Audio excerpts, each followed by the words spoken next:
RDA versus Rudn enclave हो गया, full आमने सामने आ गई होती है। तो आरडीए ने प्रॉपर्टी जो है वो रूडन एनक्लेव के खिलाफ एक एफआईआर कटवा के अपनी वेबसाइट के ऊपर लगा दिया और उसको लीगल डिक्लेयर किया। रूडन एनक्लेव की मैनेजमेंट जो है वो कमिश्नर रावलपिंडी से मिलती है और उनसे मिलके जो है वो उनकी पिक्चर जो है वो उनको फिर डिजिटल प्लेटफॉर्म के ऊपर लगाते हैं और उनको बेसिकली ये शो कराना होता है कि हमारे जो लीगल मामला हैं वो थोड़े जो है वो पॉजिटिविटी की तरफ जा रहे हैं और हमें जो है वो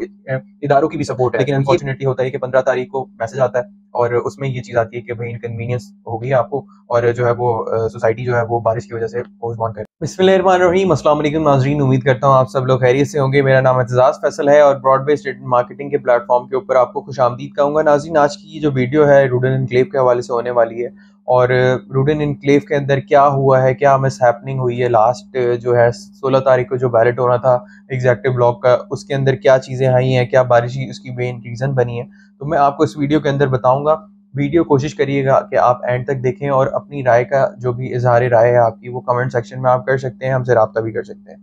नंबर 1 चीज़ ये है, सबसे पहले तो मैं आपको बताता चलूँ कि आरडीए ने जो है वो समझे आरडीए वर्सेस रूडन एनक्लेव हो गया, फुल आमने सामने आ गए हैं और इसकी रीजंस बहुत सारी हो सकती हैं। पैसे बहुत सारी चीज़ें होती हैं जो कि आपको पता ही है, पाकिस्तान में क्या क्या चीज़ें यहाँ पे हो रही होती हैं। तो आरडीए ने प्रॉपर्टी जो है वो रूडन एनक्लेव के खिलाफ एक एफआईआर कटवा के अपनी वेबसाइट के ऊपर लगा दिया और उसको इलीगल डिक्लेयर किया फिलहाल।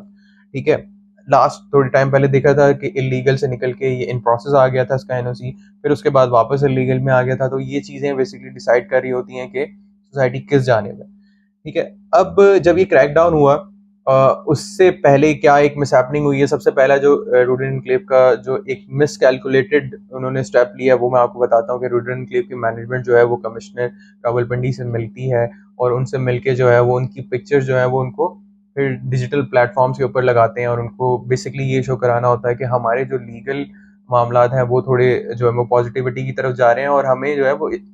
इदारों की भी सपोर्ट है। तो ये बेसिकली उनका एक मैसेज था, हिडन मैसेज था, जो कि उन इमेजेस के थ्रू जो है वो देना चाह रहे थे और उन्होंने दिया। इसके ऊपर काफ़ी सारी वीडियोस आई और वो चीज़ें वायरल हुई और फिर वो घूम फिर के जब वापस उनकी तरफ पहुंची तो उन्होंने आरडीए को कहा कि भाई ये देखें क्या सीन है। तो आरडीए ने प्रॉपर्ली जो है वो उसके ऊपर एक्शन लेते हुए इस पर्टिकुलर चीज़ के ऊपर जो है वो इलीगल डिक्लेयर किया है। उन्होंने प्रॉपर्ली सोसाइटी को उस तरह से इलीगल डिक्लेयर नहीं किया, इस पर्टिकुलर चीज़ को कि आपने जो है वो इलीगल कैंपेनिंग की है डिजिटल प्लेटफॉर्म के ऊपर और इसके ऊपर एफआईआर दर्ज कर ली है। अब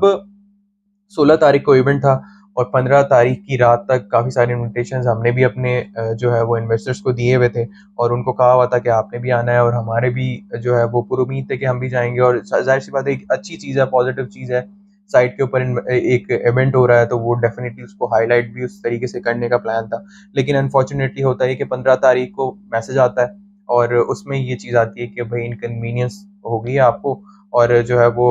सोसाइटी जो है वो बारिश की वजह से पोस्टपोन कर रही है। जबकि ऑन दी अदर हैंड जो चीज़ें थी वो ये थी कि आपको आरडीए की तरफ से प्रेशर था और खुदा ना खास्ता अगर हम इवेंट की तरफ जाते तो कोई भी मिसहैपनिंग हो सकती थी। आरडीए अब जब चीज़ों को इलीगल डिक्लेयर कर रहा होता है उसकी रीज़न भी ये है कि पहले रूडन एनक्लेव ने अप्रोच किया था आरडीए को, ठीक है, और इनकी पूरी कोशिश यही है कि आरडीए की तरफ से इनको एनओसी मिल जाए, लेकिन आपको पता है आरडीए एनओसी दे नहीं रहा है और उसके काफ़ी सारे स्ट्रिक्ट रूल्स होते हैं। लास्ट बल्कि जो इवेंट हुआ था उसके अंदर तो इवन ये तक अनाउंस कर दिया गया था कि हमने अपनी लैंड भी आरडीए को ट्रांसफर कर ली है। दैट मीन्स के बिल्कुल एंड पे पहुंच गए हम और बस कभी भी जो है वो 1-2 दिन में ही आप ऐसा लग रहा था कि एनओसी आ जाएगा, लेकिन ऐसा हुआ नहीं। फिर जब वो एनओसी नहीं मिल पा रहा था तो उसके बाद जो है रूडन एनक्लेव ने अप्रोच करना शुरू किया फाटा को। जब उन्होंने फाटा को एंगेज किया तो आरडीए को ये चीज़ ट्रिगर की है तो देन उन्होंने फिर वो एक्शन लिया और वो जो सारी चीज़ें जो चलती चली गई कि आपने हमारे से लेना है और उनसे लेना है। ये सारी चीज़ें मैं अपने इन्वेस्टर्स को और तमाम लोगों को रूडन के इसलिए बता रहा हूँ ताकि आपको चीज़ें पता होनी चाहिए और ये सारी हैपनिंग्स होती रहती हैं मोस्टली और ये इससे निकल जाती हैं मोस्टली सोसाइटीज जिनको डिलीवर करना होता है। जिनको नहीं डिलीवर करना होता वो भाग जाती हैं। ठीक है, लेकिन रूडन एनक्लेव पे काफ़ी सारे स्टेक्स हैं और सारी चीज़ें जो है वो हम अभी भी पूरी उम्मीद है कि रूडन एनक्लेव ने डिलीवर करना है और इंशाल्लाह वो करेगी भी फ्यूचर में। लेकिन ये जो भी हैपनिंग है वो आपको बताने का मकसद सिर्फ और सिर्फ ये है कि आपको तमाम तर चीज़ों से आगाह करना एक रिस्पॉन्सिबिलिटी है और जो चीज़ें मेरी असेसमेंट है ये सारी चीज़ें मैंने ऑब्जर्व की हैं, थोड़ी सी रिसर्च की है, तो मैं आपके सामने रख रहा हूँ कि ये पॉसिबिलिटीज़ हैं और इन्हीं की बेसिस के ऊपर जो है वो एक्शंस लिए गए हैं। तो अब आरडीए को जब पता लगा कि फाटा को अप्रोच किया गया तो आरडीए ने फिर क्रैकडाउन उनके खिलाफ शुरू कर दिया। तो ये सारी चीज़ें जो है वो चलती रहीं। अब देखें, फाटा से एनओसी लेना एज कम्पेयर टू आरडीए, फाटा से लेना, टीएमए से लेना बहुत ईजी होता है, आराम से मिल जाता है। लेकिन टॉप प्रायोरिटाइज आरडी को करने का मकसद यही था कि चीज़ें जो है स्ट्रीमलाइन हो जाए। बाकी प्लस पॉइंट जो है सोलर सिस्टम के हवाले से काफ़ी सारा जो है वो एक जो है वो कैंपेन रखी गई। फिर काफ़ी सारे सेलिब्रिटीज़ ने जो है वो भी कहा कि 16 तारीख के इवेंट हो रहा है, और बेल विशेज़ अपनी भेजी जिसमें मिसबाह लगते हैं और काफ़ी सारे टॉप के क्रिकेटर्स थे, जो है वो एक्टर्स थे, उन्होंने जो है वो इसके कैंपेन की बाकायदा तौर पे। वो एक अच्छी चीज़ चल रही थी, लेकिन इसी वजह से जो है ना वो आरडी की बेसिस के ऊपर जहाँ तक मेरी असेसमेंट है ये जो है वो इवेंट पोस्टपोन किया गया है। अब कब तक के लिए किया गया है इसकी भी कोई हतमी डेट नहीं आई है, लेकिन इंशाल्लाह आ जाएगी। पॉजिटिव चीज़ें यही है कि रिंग रोड के हवाले से भी तकरीबन 70% 80% चीज़ें मुकम्मल हो चुकी हैं, और अब वो भी जो है वो इनिशियल स्टेट पे, मतलब ये कि वो डेवलपमेंट की तरफ जाएगा, और वो चीज़ भी एक खुशाइंद होगी। क्योंकि सबसे बड़ा बेनिफिशरी अगर बात की जाए जितनी भी सोसाइटीज़ हैं, तो वो सबसे बड़ा बेनिफिशरी रावलपिंडी रिंग रोड का जो होगा फ्यूचर के अंदर वो होगा रूडन एनक्लेव, क्योंकि इसके अंदर से 2 जो है वो उसके स्टेशन आएंगे रिंग रोड के, और बहुत सारी चीज़ें जो है वो फ्यूचर के एस्पेक्ट से अगर आप देखें तो इस प्रोजेक्ट के अंदर काफ़ी बेहतर है, और उसी बेसिस के ऊपर ये सेल आउट भी हुआ था। तो और अभी मैनेजमेंट से भी जहाँ तक बात हुई है तो वो पुरुमीद नज़र आ रहे हैं। ठीक है, उन्होंने भी यही कहा कि भाई हम 5-6 महीने में दिसंबर तक हो, वी आर वेरी होपफुल कि हम आपको एग्जेक्टिव ब्लॉक का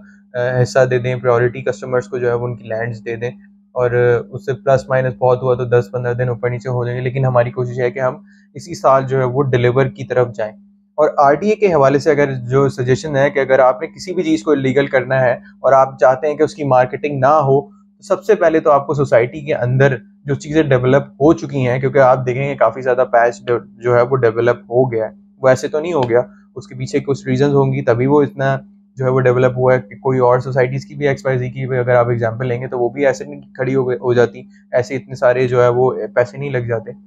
कोई रीजंस होती हैं, आपने वो होने ही नहीं देना चाहिए। तभी जाके जो है वो एक प्रॉपर इसके लॉज होने चाहिए जिसको फॉलो करना चाहिए, ना सिर्फ आरडीए को, जितने भी इदारे हैं तब सबको, ताकि कोई भी इस तरह से ना कंस्ट्रक्शन कर सके। क्योंकि रूडन एनक्लेव के बाद लैंड भी है, सारी चीज़ें भी हैं, इतना बड़ा पैच भी उन्होंने जो है वो डिलीवर कर दिया है, मतलब नज़र आने लग गई डेवलपमेंट, मस्जिद प्रॉपर हो गई, सारी चीज़ें काफ़ी सारी चीज़ें जो है वहाँ पे वो हो रही हैं। तो सबसे पहले तो आप उनको क्रैक डाउन करें, उसके बाद जो है वो किसी को जो है वो आप कहें कि भाई इसकी मार्केटिंग, फिर जाहिर सी बातें बनती ही नहीं है, कोई भी नहीं करेगा। लेकिन वी आर वेरी होपफुल कि चीज़ें आपको मिलेंगी, डिलीवर होंगी, थोड़ी सी ऊपर नीचे हो सकती हैं चीज़ें, टाइम ऊपर नीचे हो सकता है, लेकिन चीज़ें आपको ज़रूर मिलेंगी। और इंशाल्लाह जब भी कभी भी आप कहीं पर भी इन्वेस्टमेंट्स करते हैं, या तो आप अगर ज़्यादा सेफ्टी की तरफ जाते हैं तो आप एनओसी अप्रूव प्रोजेक्ट की तरफ जाएंगे, तो आपको प्राइस का एक वाज़ेह तौर पर डिफरेंस नज़र आएगा। या तो अगर आपने किसी के ऊपर एतमाद दिखाया है, किसी प्रोजेक्ट के ऊपर एतमाद दिखाया है, तो टिल दी एंड आपने उसके साथ जाना है। और जो छक्के मारने के लिए शॉर्ट टर्म इन्वेस्टमेंट्स करते हैं, जो कि इस फील्ड में नहीं है और वो चाहते हैं कि वो छक्के मार के जो है वो अर्न कर लेंगे, तो वो जो है वो नुकसानात उठाते हैं, उनको उठाने पड़ते हैं। लेकिन जर्नल ब्लॉक के हवाले से भी बात की जाए तो जर्नल ब्लॉक के हवाले से भी बात हुई है, उस चीज़ को बहुत ज़्यादा हाईलाइट किया गया है, क्योंकि जर्नल ब्लॉक के इन्वेस्टर जो है वो मोस्ट डिजर्विंग है, और सबसे ज़्यादा फ़ायदा उनको होना चाहिए। क्योंकि इनिशियल बेसिस पे जब ना सिर्फ रूडन था ना इनक्लेव था, तब भी उन्होंने जो है वो इसके अंदर इन्वेस्टमेंट्स की, और वो बेचारे जो है वो थोड़ा सा बैकवर्ड की तरफ चले गए हैं। ऑल्दो जनरल ब्लॉक के हमारे कोई क्लाइंट है नहीं, लेकिन ये कि जो लोग हमसे कनेक्ट होते हैं, हमारी कोशिश ये होती है कि उनका जो दर्द है उसको मैनेजमेंट के सामने भी रखा जाए, स्क्रीन के ऊपर भी रखा जाए, ताकि सब लोग जो है वो इस चीज़ से वाकिफ़ हों, और ये चीज़ें ऑन रिकॉर्ड रहती हैं। ये चीज़ें बड़ा इम्पैक्ट क्रिएट करती हैं, सोसाइटीज़ के ऊपर प्रेशर डालती हैं, और वो इसी वजह से डालती हैं ताकि उनको इस चीज़ की वजाहत होनी चाहिए कि वो अपने इन्वेस्टर्स को जो है वो प्रॉपर्ली जो है टेक